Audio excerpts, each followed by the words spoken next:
Ya, bismillahirrahmanirrahim. Assalamualaikum warahmatullahi wabarakatuh. Ya, apa kabar anak-anak Bapak, siswa-siswi kelas 10? Baik ya, alhamdulillah. Jadi kalian Bapak harapkan dalam keadaan sehat walafiat ya. Karena untuk nikmat kesehatan ini tak ternilai harganya ya.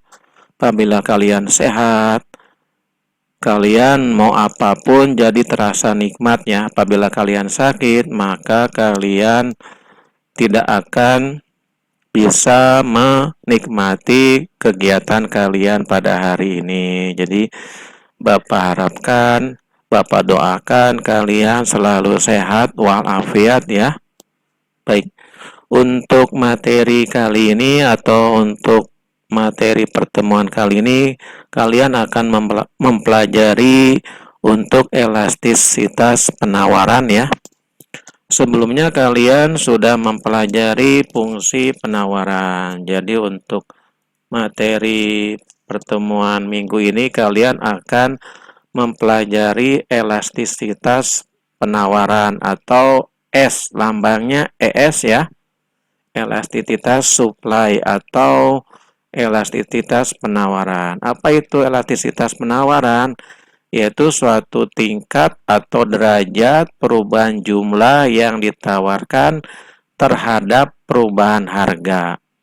Kemudian untuk menghitung koefisien elastisitas penawaran, ini rumusnya sama dengan rumus untuk mencari koefisien elastisitas permintaan atau ED ya. Jadi rumus koefisien penawaran S sama dengan mencari rumus koefisien elastisitas permintaan atau ED. Jadi ES atau S sama dengan ED atau ED. Jadi pada video sebelumnya kalian sudah mempelajari elastisitas permintaan atau ED. Berarti rumusnya sama seperti koefisien atau elastisitas permintaannya ya anak-anak. Jadi untuk koefisien elastisitas penawaran ini sama dengan persentase perubahan penawaran dibagi persentase perubahan harga atau dengan simbol S sama dengan delta Q per delta P dikali P1 per Q1 atau P1 dibagi Q1, di mana S ini koefisien elastisitas penawaran.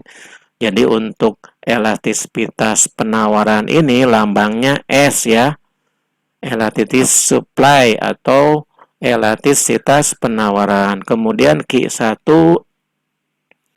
adalah jumlah penawaran pertama, P1 adalah harga penawaran pertama ya. Kemudian mencari delta Q ini sama dengan Q2 dikurangi Q1 ya.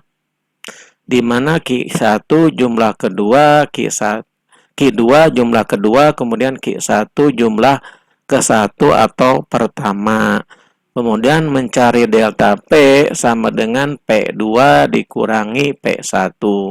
Di mana P2 itu harga kedua, kemudian P1 harga ke-1 harga atau harga pertama. Ya.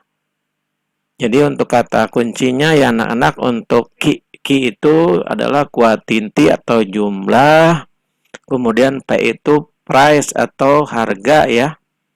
Kemudian hasil perhitungan koefisien elastisitas penawaran ini ada 5 kemungkinan. Jadi 5 kemungkinan ini sama dengan perhitungan yang di koefisien elastisitas permintaan ya, sama ini. Jadi apabila S-nya atau elastisitas penawarannya lebih besar dari 1, maka bersifat elastisitas ya. Kemudian apabila S-nya atau elastisitas penawarannya lebih kecil dari 1, maka bersifat inelastis. Kemudian S-nya atau elastisitas penawarannya sama dengan 1, berarti bersifat elastis uniter. Kemudian S atau elastisitas penawarannya sama dengan 0, berarti inelastis sempurna. S atau elastisitas penawarannya tidak terhingga, ini lambang tidak terhingga ya anak-anak, berarti elastis bersifat elastis sempurna. Baik, di sini ada contoh soal ya. Jadi contoh soal ini Bapak mengutip di halaman 64 ya di buku paket kalian. Kalian bisa lihat ya. Ya, jadi untuk perhitungannya benar di buku paket kalian ya, namun diketahuinya berbeda dengan Bapak ya. Jadi Bapak mencocokkan dengan soal. Jadi nilai Q2 dan P2-nya di awal ya. Berkebalikan dengan yang ada di buku paket ya. Jadi Bapak sarankan kalian menonton video Bapak ya agar kalian paham ya. Jadi untuk contoh soal ini karena untuk contoh soal di soal koefisien penawaran berbeda dengan yang ada di koefisien permintaan ya.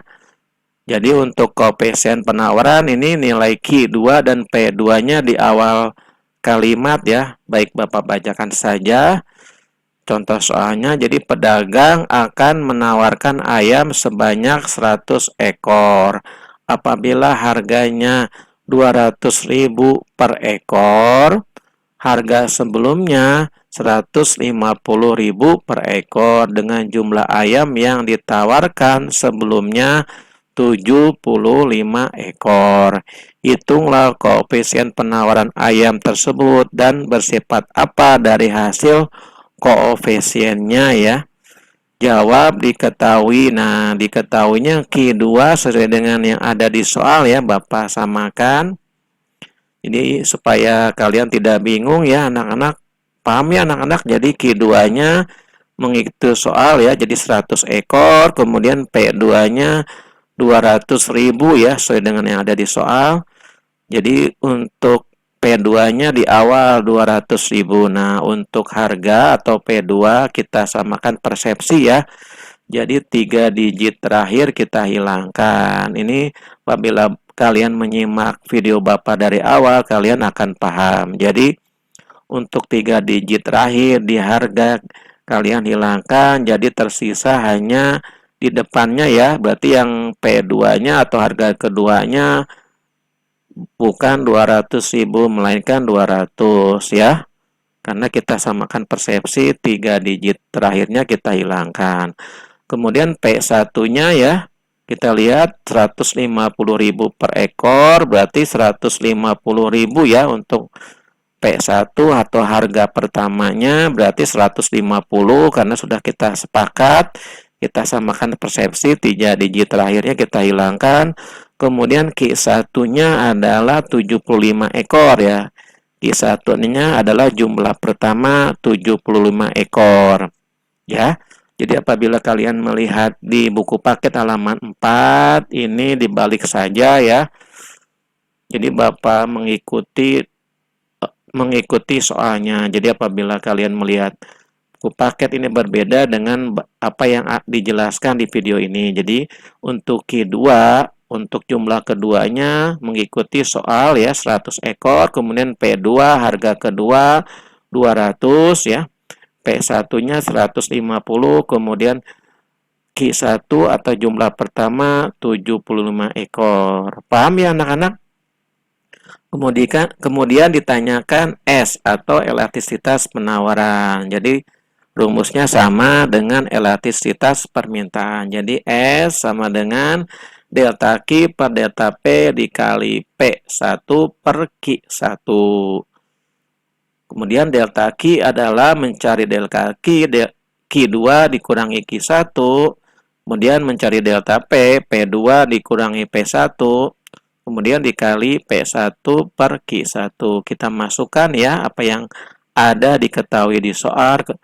Q2-nya 100, kemudian Q1-nya 75, kemudian P2-nya 200, P1-nya 150, kemudian dikali P1-nya 150, kemudian Q1-nya 75. Jadi apa yang Bapak tandai hitam dan tandai kurung biru ini berarti kalian mendahulukan yang di sini terlebih dahulu ya, baru dikalikan. Apabila sudah dikurangi atau dijumlahkan, berarti kalian bisa mengkalikannya. Ini kemudian 25 dari mana? 100 dikurangi 75, 25. Kemudian 200 dikurangi 150 adalah 50 ya. Jadi kalian kalikan saja lurus ya, 25 dikali 150 menghasilkan 3.750. 50 dikali 75 menghasilkan 3.750 juga ya. Baik, jadi tinggal dibagi saja ya anak-anak. 3.750 dibagi 3.750 menghasilkan 1. Jadi ES atau elastisitas penawaran 1, maka S-nya sama dengan 1, maka bersifat elastis uniter ya. Kita sesuaikan dengan 5 kemungkinan yang ada di koefisien elastisitas penawaran. Apabila ES-nya sama dengan 1, berarti bersifat elastis uniter ya. Paham ya anak-anak?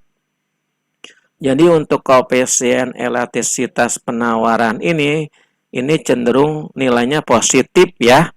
Jadi berkebalikan dengan elastisitas permintaan yang video sebelumnya ini cenderung hasilnya negatif ya. Namun untuk elastisitas penawaran ini cenderung positif ya. Paham ya anak-anak? Jadi kata kuncinya untuk di koefisien penawaran adalah untuk soalnya berarti Q2 atau harga kedua ini di awal soal ya, atau di awal kalimat soal. Jadi apabila kalian menemukan soal elastisitas penawaran, apabila kalian sudah diberikan oleh Bapak latihan tugas di GCR, maka yang diketahui di awal adalah Q2 dan P2-nya ya. Q2 adalah harga kedua, kemudian P2 adalah harga pertama ya. Paham ya anak-anak? Kemudian untuk P2-nya 200 ya, mohon maaf. Jadi untuk P1-nya 150, Q1-nya 75 ekor ya. Bapak ulang kembali, jadi kata kuncinya untuk Q2 dan P2 di soal atau di tugas nanti di koefisien elastisitas penawaran untuk Q2-nya di awal soal ya, atau di awal kalimat soal, dan P2-nya di awal juga ya. Jadi Q2 mengikuti P2, kemudian P1 mengikuti Q1 ya. Paham ya anak-anak sampai sini? Jadi apabila kalian belum paham untuk koefisien elastisitas penawaran, kalian bisa japri Bapak ya. Bapak melayani kalian atau menjawab kalian apabila kalian bertanya melalui japri Bapak. Bapak siap menjawab di 24 jamnya ya anak-anak. Baik, kalian Bapak harapkan sungguh-sungguh dalam belajar ya. Walaupun melalui pembelajaran jarak jauh ini ya. Baik, tetap semangat ya anak-anak. Usaha tidak bisa mengkhianati hasil. Ya, mohon maaf apabila ada salah kata, salah ucap. Apabila ada kekeliruan penjelasan, mohon dimaafkan. Terima kasih atas perhatiannya ya. Sampai jumpa di video selanjutnya ya anak-anak. Ya, terima kasih. Wassalamualaikum warahmatullahi wabarakatuh.